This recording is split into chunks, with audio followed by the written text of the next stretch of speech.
At 11:15 a.m. on April 9, 1944, Lieutenant Commander George Castleman stood on the bridge of the destroyer escort USS Pillsbury and watched a German submarine burst through the Atlantic surface barely 700 yards off his starboard side. For nearly 10 months he had hunted submarines across the ocean, launching depth charge attack after depth charge attack, yet never once had his crew managed to seize a U-boat alive. The vessel now rising from the sea was U-515, commanded by the feared submarine ace Werner Heinke. Heinke's record was infamous. His submarine had sent 25 Allied ships to the bottom, and hundreds of civilians, soldiers, women, and children had drowned after he torpedoed the British troopship Ceramic in December 1942. Now the hunter had become the hunted. Hours of relentless attacks from Pillsbury and accompanying escort ships had crippled the submarine beneath the waves. Forced upward by damage and flooding, U-515 surfaced in chaos. German sailors rushed out onto the deck, some scrambling toward the anti-aircraft guns while others immediately leapt into the cold Atlantic. Castleman wasted no time. Pillsbury opened fire alongside USS Flaherty.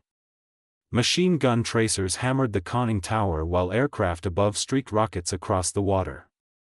Within minutes the submarine's bow rose sharply into the air. Then the entire vessel slipped backward beneath the ocean and vanished. 44 Germans were dragged from the sea, including Heinke himself. By every standard used in anti-submarine warfare, the engagement had been a complete success.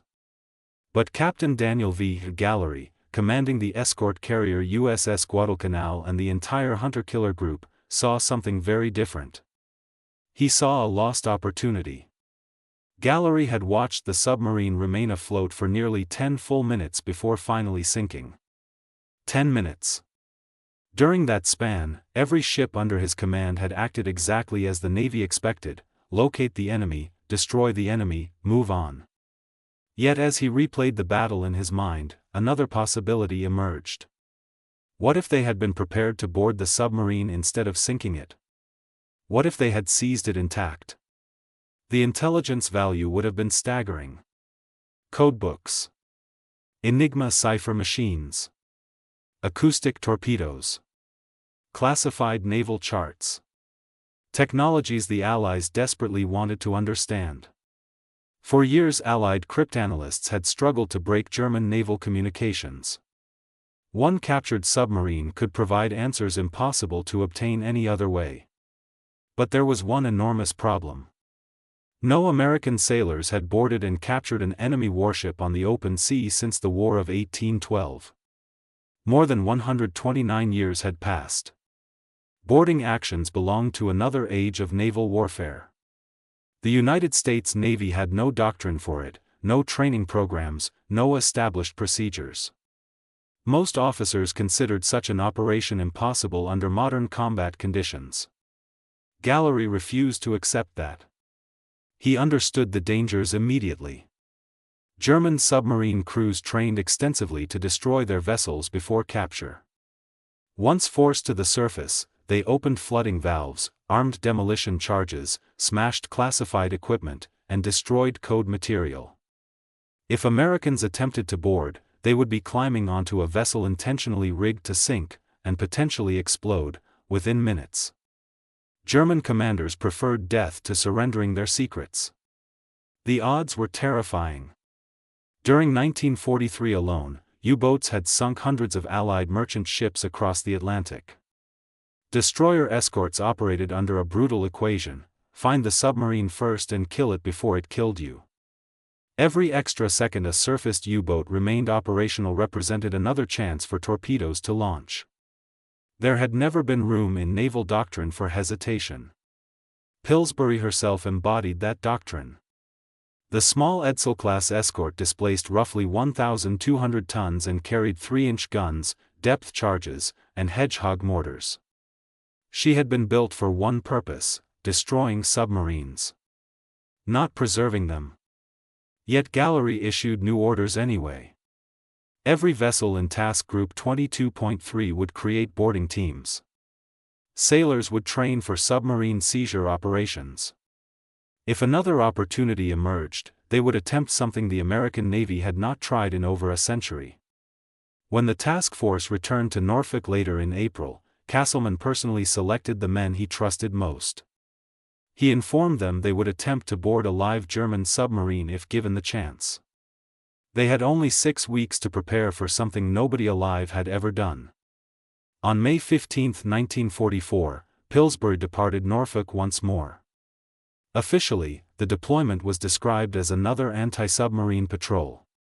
Secretly, however, Gallery had received authorization from senior naval leadership for an entirely different mission: capture a U-boat intact. The boarding detachment assigned to Pillsbury consisted of 8 men led by Lieutenant Junior Grade Albert David. David was 41 years old and had spent a quarter-century in the Navy, beginning as an enlisted sailor before earning his commission. Serving as the ship's assistant engineering officer, he possessed an intimate understanding of valves, pipes, flooding systems, and ship machinery. What he lacked was combat boarding experience. No American officer possessed any. Training began immediately after departure. Day after day, David drilled his men on the fantail. They practiced leaping from small boats onto moving surfaces. They rehearsed climbing railings under simulated combat conditions. Using intelligence photographs and technical diagrams, they memorized the internal arrangement of German Type 9 submarines. The challenges they faced bordered on absurd. A damaged U-boat on the surface would likely be circling uncontrollably with jammed steering gear. Its deck would be coated in seawater and fuel oil. Surviving Germans might still be armed and waiting inside. The submarine could potentially submerge at any moment, dragging the boarding party under the ocean with it. Then there were the explosives. German scuttling procedures were systematic and efficient. Demolition charges were positioned throughout the submarine and armed as soon as capture became possible. Flood valves were opened in engineering spaces and ballast systems. Intelligence estimated a trained German crew could scuttle a submarine in fewer than 4 minutes. David's men believed they would have only 3 to 5 minutes to save a captured boat. In that tiny window they would need to locate explosives, shut flooding systems, identify sabotage, and somehow navigate the cramped interior of an unfamiliar foreign submarine. Their equipment was primitive: flashlights, pistols, and hand tools. No specialized gear existed because no Navy expected such missions to occur. Throughout the Atlantic crossing, Gallery repeatedly met with his escort commanders to refine tactics. Commander Frederick Hall coordinated attack procedures. Once a submarine surfaced, ships would use only limited gunfire, enough to force the Germans overboard without sinking the vessel outright. Aircraft would strafe exposed crewmen but avoid firing into the hull below the waterline. The objective was no longer simple destruction. The objective was capture. Pillsbury's assignment would be pivotal. The instant a U-boat surfaced, David's team would launch in a whaleboat and race toward the target before it disappeared beneath the sea. There was no certainty any of this would work. If the boarding team arrived even half a minute too late, they would likely sink with the submarine. The task force sailed south toward the waters west of Africa near the Cape Verde Islands. Aircraft from Guadalcanal conducted constant patrols searching for periscopes and snorkel masts. Days passed with no sign of the enemy. David continued drilling his men relentlessly while tension slowly built across the task group. Then, on June 4, 1944, everything changed. The group was approximately 150 miles west of Cape Blanco and preparing to turn toward Casablanca for refueling when, at 11:09 a.m., sonar operators aboard USS Chatelaine detected a submerged contact only 800 yards away. The submarine was moving directly toward Guadalcanal beneath the surface. After 6 weeks of preparation, David's team suddenly had only minutes left before the mission became reality. Chatelaine accelerated toward the contact while FM-2 Wildcat fighters from Guadalcanal swooped low over the sea. Pilots spotted the dark outline of the submarine below the surface and opened fire into the water to mark its position. At 11:16, Chatelaine released her first depth charge pattern. Towers of white water erupted skyward. Oil spread across the surface. The submarine had been damaged. 6.5 minutes later, the U-boat surfaced violently only 700 yards from Chatelaine. Her bow emerged first while seawater poured from her hull. Depth charge explosions had jammed the rudder and disabled electrical systems. Flooding spread throughout the engineering compartments. Unable to steer, the submarine began circling endlessly to starboard at several knots. German sailors rushed onto the deck in panic. A few attempted to reach the guns before machine gun fire from the escort ships swept across the conning tower. One sailor collapsed instantly. The others abandoned resistance and hurled themselves into the sea. On Pillsbury's bridge, Castleman understood instantly, this was the chance Gallery had been waiting for. He ordered the whaleboat lowered immediately. David and his 8-man team descended into the boat and sped toward the circling submarine. Oil-covered water churned around them while wounded German sailors drifted nearby calling for help. David ignored everything except the target ahead. The whaleboat intercepted the submarine's turning path. David seized a railing and climbed aboard the slick hull while the damaged vessel rolled beneath his boots. One dead German lay near the conning tower hatch. No others remained visible. Without hesitation, David dropped through the hatch into the control room below. Inside, emergency lights cast dim red shadows across unfamiliar machinery. Water sprayed from shattered pipes while the tilted deck vibrated beneath his feet. The submarine was flooding fast. Somewhere below, seawater roared through open valves. There was almost no time left. David's men dispersed throughout the submarine. One sailor located a sea strainer valve whose cover had been removed to flood the bilges. He found the missing cover nearby and forced it back into place, slowing the incoming water. Others searched for demolition charges hidden throughout the boat. They discovered 13 explosives in various compartments including the torpedo rooms, engineering spaces, and control sections. Working in darkness and oily water, they traced wires, removed detonators, disconnected timers, and sealed flooding systems one by one. Meanwhile, the submarine itself posed another threat. Still circling uncontrollably, it drifted toward Pillsbury. Castleman maneuvered desperately to avoid collision, but the whaleboat became trapped and crushed between the two hulls. 3 compartments aboard Pillsbury flooded from the impact. Yet David's men remained aboard the submarine. They had halted the scuttling process. The U-boat was damaged, but it was no longer sinking rapidly. At 11:30, another boarding team arrived from Guadalcanal under Commander Earl Trocino, the carrier's chief engineer. He found David's crew still battling flooding deep inside the submarine. Now came the second challenge, keeping the captured vessel afloat. Trocino spent hours crawling through flooded compartments, tracing unfamiliar German systems by hand. The massive Type 9 submarine stretched more than 250 feet long across 11 watertight compartments. Everything was labeled in German. Nothing resembled American equipment. The aft sections were already partially submerged. Depth charge damage had ruptured tanks and pipelines throughout the stern. Seawater continued leaking in through cracks and damaged fittings. Unless the flooding could be stabilized, the submarine would sink long before reaching port. Trocino organized emergency repairs compartment by compartment. He directed men toward functioning pumps, improvised temporary seals, and rerouted drainage systems. Gradually the flooding slowed enough to stabilize the vessel. While salvage efforts continued, David's men gathered intelligence material throughout the submarine. Their discoveries were astonishing. They recovered 2 intact Enigma cipher machines complete with rotor sets. They seized codebooks, communication instructions, charts, operational orders, and patrol maps detailing German submarine deployments across the Atlantic. In total, nearly 900 pounds of highly classified naval material fell into Allied hands.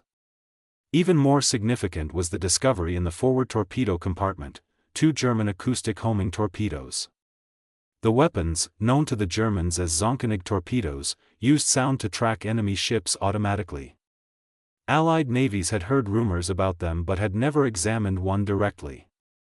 Now they finally could. Captain Gallery immediately realized another crisis had emerged. His task force now possessed a captured German submarine and 58 prisoners roughly 150 miles off Africa. If Berlin learned the submarine had been captured intact, German Naval Command would immediately alter its encryption systems. Every intelligence advantage gained from the seizure would disappear overnight. Gallery imposed total secrecy. No radio messages would mention the capture. Ship logs omitted critical details. German prisoners, including the wounded captain of the submarine, Harold Lang, were isolated aboard Guadalcanal and forbidden from communicating freely. Then Washington issued new instructions. Instead of towing the submarine to Casablanca, the Navy ordered the task group to bring it secretly to Bermuda, over 2,500 miles away across the Atlantic. The timing could not have been more critical. The Allied invasion of Normandy was only days away. If Germany discovered its naval codes had been compromised immediately before D-Day, the consequences might affect the largest amphibious invasion in history. Pillsbury initially attempted towing operations, but damage from the collision during the boarding operation made the strain impossible. Eventually Guadalcanal and later the fleet tug USS Abnaki took over the task. The voyage lasted 15 exhausting days. Storms repeatedly threatened to swamp the damaged submarine while salvage crews remained aboard around-the-clock operating pumps and monitoring leaks. Finally, on June 19, 1944, the captured submarine entered Bermuda's Port Royal Bay under heavy secrecy. The Navy disguised the vessel, repainting her and assigning the temporary designation USS Nemo. The German prisoners disappeared into a secret detention facility in Louisiana. Even the Red Cross remained unaware of their survival. Families in Germany were informed only that the men were missing in action. Most would not learn the truth until after the war ended. Admiral Ernest J. King personally reviewed the intelligence hull. The value was immense, especially the codebooks and Enigma equipment. Yet he also understood the enormous risk Gallery had taken. Had secrecy failed before D-Day, Allied operations could have suffered catastrophic consequences. Gallery received the Legion of Merit, but also a stern private warning. The secret absolutely could not leak. Remarkably, it never did. German Naval Commander Karl Donitz received U-505's final transmission on June 3. After that, silence. In 1944, disappearing submarines were tragically common. Donitz assumed the boat had simply been sunk like countless others. No code changes followed. No warnings were issued. German submarines continued using identical cipher procedures throughout the summer. More astonishing still, not one of the roughly 3,000 American sailors aware of the capture revealed the truth. No letters home mentioned it. No diary entries exposed the operation. Gallery had explained clearly that Allied lives depended on silence, and the sailors obeyed. At Bletchley Park, Allied cryptanalysts soon received the captured Enigma machines and codebooks. Their understanding of German naval encryption improved dramatically. Messages that had previously appeared unreadable suddenly became clear. Allied commanders learned submarine positions, patrol routes, and attack plans throughout the Atlantic. Convoys adjusted courses to avoid danger while hunter-killer groups moved directly toward enemy submarines. The captured acoustic torpedoes proved equally valuable. American engineers dismantled them and discovered how they tracked propeller cavitation noise. Within months, Allied ships began towing noisemaker decoys called Foxers behind their hulls. The torpedoes followed the louder artificial sounds instead of real targets. German submarine crews soon noticed their new weapons missing repeatedly but never understood exactly why. Throughout late 1944, the Battle of the Atlantic shifted decisively toward the Allies. German submarine losses climbed rapidly while Allied anti-submarine groups intercepted U-boats with increasing efficiency. Pillsbury herself returned to combat after repairs in Norfolk. By spring 1945 she again operated with hunter-killer forces across the Atlantic. Then came Operation Teardrop. In April 1945 Allied intelligence learned that several German submarines were heading west toward North America. Rumors spread that the boats might carry V-1 or V-2 rockets intended for attacks against American cities. Though evidence remained uncertain, the threat alarmed naval planners deeply. The Navy organized massive barrier patrols across the western Atlantic. Pillsbury joined Task Group 22.7 alongside escort carriers and destroyer escorts tasked with intercepting the incoming submarines before they reached coastal waters. For weeks the ships searched through fog, storms, and heavy seas. Aircraft scanned constantly while sonar operators listened for contacts below. The first successes came on April 16 when Allied escorts destroyed U-1235 and U-880. Days later another submarine, U-518, was sunk. Yet more enemy boats remained at large. On April 24, 1945, tragedy struck. The destroyer escort USS Frederick C. Davis detected a submarine northwest of the Azores and maneuvered to attack. During the engagement, a German acoustic torpedo struck the ship's port side at close range. The explosion shattered the vessel. Her bow disappeared almost instantly while the stern floated briefly before sinking. 115 American sailors died. The attacker was U-546 under Captain Lieutenant Paul Just. After firing, the submarine dove deep in an attempt to escape.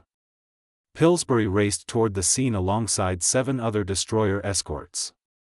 What followed became a relentless 10-hour pursuit. U-546 descended hundreds of feet beneath the surface while escorts attacked repeatedly with depth charges and hedgehogs. Sonar contact faded and returned constantly as the submarine maneuvered desperately through thermal layers using electric motors to remain silent. By evening, the German crew had nearly exhausted their batteries and breathable air. At 7:43 p.m., after another heavy attack, U-546 finally surfaced. The escorts immediately opened fire. In one final act of resistance, Paul just launched 2 torpedoes toward USS Flaherty, but both missed. Gunfire swept across the submarine as the Germans abandoned ship. 33 survivors, including Just, were rescued from the water. American interrogators desperately wanted answers about rumored secret weapons. After extensive questioning, Just revealed the truth: the submarines carried no rockets, no experimental doomsday weapons, nothing beyond conventional torpedoes. Germany's final Atlantic operation had been a desperate last offensive by a collapsing navy. Operation Teardrop effectively ended the German submarine threat against North America. Pillsbury later participated in accepting the surrender of U-858 near the American coast after Germany capitulated in May 1945. The Atlantic War was over. In just 13 months of combat service, Pillsbury had helped destroy 2 German submarines and capture a third, an achievement unmatched by any other American warship of the war. Task Group 22.3 received the Presidential Unit Citation for the capture of U-505. Lieutenant Albert David earned the Medal of Honor for leading the boarding action despite the constant danger of flooding and explosion. It became the only Medal of Honor awarded to a Navy sailor in the Atlantic Theater during World War II. Several members of the boarding team also received Navy Crosses and Silver Stars. The captured submarine remained hidden until Germany surrendered. Afterward, the Navy used U-505 during war bond tours across the United States, allowing civilians to walk through the same compartments where David's men had battled flooding and explosives. Eventually the Navy planned to sink the submarine as a target. But Gallery intervened once again. Determined to preserve the vessel, he convinced civic leaders in Chicago to save her as a permanent memorial. In 1954, engineers transported U-505 through rivers and canals all the way to Chicago, where crowds lined the streets to watch the submarine pass. On September 25, Fleet Admiral William Halsey Jr. dedicated the submarine as a memorial at the Museum of Science and Industry. Albert David never witnessed the ceremony. He died from a heart attack in September 1945, only weeks before officially receiving the Medal of Honor. President Harry S. Truman later presented the medal to his widow. Pillsbury herself eventually disappeared into history. After additional Cold War service, the ship was scrapped in 1966. No preserved memorial survives for the destroyer escort that helped seize the only enemy warship captured by the United States Navy at sea since 1815. But U-505 survived.